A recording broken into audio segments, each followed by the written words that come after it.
So we're 10 years past 2015 at this point, and still no hoverboards.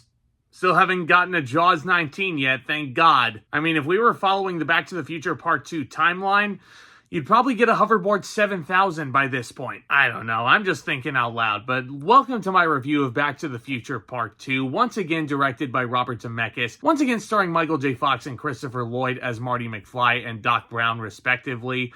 And after the phenomenon that Back to the Future was in 1985, when that released 40 years ago, Robert Zemeckis and his screenwriting partner Bob Gale, they had two sequels in mind, and this was the first of two. Now, instead of Marty and Doc Brown going back in time 30 years, now they're going forward in time. They've got to go all the way to the year 2015 because Doc Brown is seeing that Marty McFly's troublemaking son is getting himself into a pickle. And Doc Brown is preventing his son from tarnishing their family's future. But things get a little bit dicier when arch nemesis Biff Tannen, played once again by Thomas F. Wilson, steals the DeLorean time machine because his life has been absolutely miserable since we last saw him in the first film. And he's using it to alter history for his benefit and his financial gain. So the duo must return to 1955 to set things right, stealing back the thing that makes Biff Tannen as rich as he is. And it's actually a pretty clever way that the script goes about it. In 2015,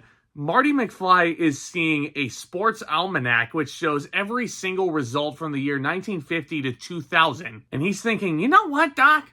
I think I can actually use this for my financial gain. And Doc Brown insists that there is something very, very morally wrong with this, and he advises against Marty McFly doing this. So when Biff Tannen steals the time machine, he sees this almanac. He goes back in time, gives the almanac to the younger version of Biff in 1955. So that when Marty and Doc Brown eventually return back to 1985 thinking things are all well in the world, they're not. Hill Valley is an apocalyptic wasteland, with the only place of fortune and solace to be found is this big, gigantic Las Vegas-esque hotel with Biff's name written all over it. And wouldn't you know it, Biff has been correctly predicting every single sporting event from 1955 onward, and he has become a rich motherfucker. So yeah, you can kind of see that this script is very smartly portraying Biff in a light where, look, he's not qualified to hold this office at all, so we're just going to make a complete ass out of him. And that's actually a big strength that I think Back to the Future Part 2 has. In addition to the great chemistry and great performances once again given by Fox and Lloyd, it expands upon the character of Biff, who in the first movie was just kind of your run-of-the-mill standard bully. Who, yeah, he does get his comeuppance in the end, but when Biff eventually meets his demise in the second movie, it's so much more satisfying because his character gets so much more layered depth and he's so much more slimy and conniving. Thomas F. Wilson did not get the credit he deserved for his work in the first movie, but thankfully the second script has a lot more meaty material for him to dig into.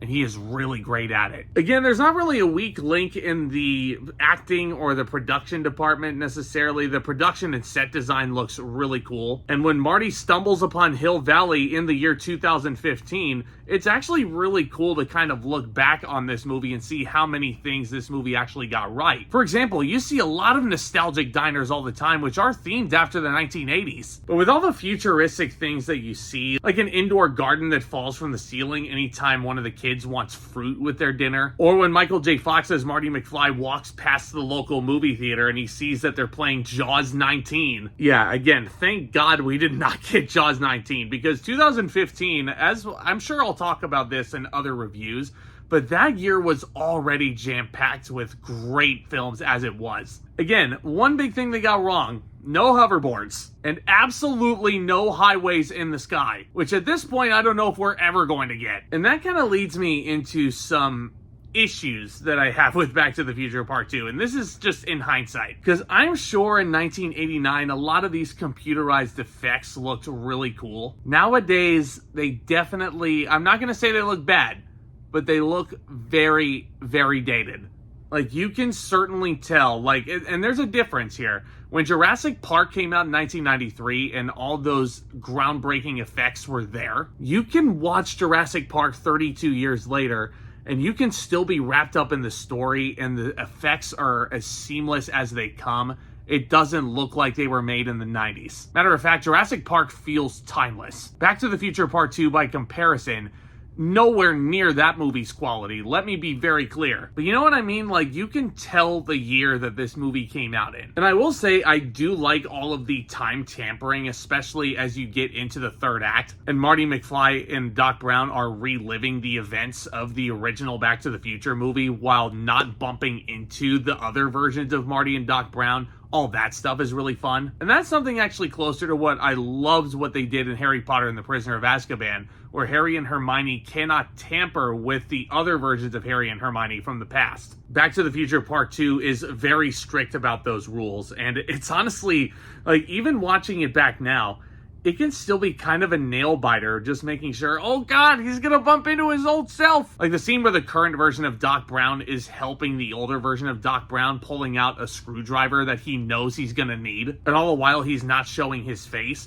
That's great attention to detail. And you can tell that Back to the Future Part 2 does not cheat at all with that. But number one, yeah, like I said, the effects are not really as up to snuff. It definitely looks very dated by comparison when you look at it from a 2025 lens. And you know what? Yeah, you can also argue that as smart as the script may be, the story can be way too complicated for some people. Like Back to the Future, the original Back to the Future that came out 4 years prior to this, perfectly well-contained time travel movie. It was groundbreaking, no notes. But it almost felt to me like there's parts of me where it feels like these screenwriters are trying to catch lightning in a bottle a second time. And it's a lot harder to do that when the first movie was so good. And again, I'm going to make the Jurassic Park comparison. Every single movie that succeeds that original Jurassic Park, they're not going to hold a candle to it, no matter how many times you come out with it. Same thing with Jaws, the original Jaws movie that came out 50 years ago. Groundbreaking. But no matter how many Jaws movies you put out, whether it's 2, 3, 19, as this movie suggests, there's no way it's going to top that original. No way, no how. And I think as much credit as I give Part 2 for as smart and intelligent of a screenplay as it is, I think they overcomplicate things way too much. And it's unrealistic to think that this movie could possibly be better than the first one, because that first one is just so damn perfect. And again, a lot like the first movie, I think they knew how successful Part 2 was going to be, so they actually did end it on a cliffhanger, and I'm pretty sure that they shot Part 2 and Part 3 back to back. I could be wrong about that. I need to do a lot more research once I do the Part 3 review, but like, again, could they be more transparent that there's going to be more? It actually does end on a scene that says, "To be continued, to be concluded," or whatever it was. And it was kind of unheard of back in the late 80s going into the 90s, the next decade, where they actually show you a little bit of a teaser of what the next movie is going to look like. So you know what? Yeah, they had to have shot them back to back, because there's no way that they would have gotten that footage for the teaser for the end of this movie to show the audiences of what to expect next. And there's no way they didn't at least shoot most of, if not completed, Part 3 by this point. So yeah, even though Back to the Future Part 2 does not hold a candle to the original, and it's not even close, the effects do seem predated to when it came out, and the story may be a bit too overcomplicated for its own good. And it lacks the genuine power of the original, the power of love, if you will, that went into the original.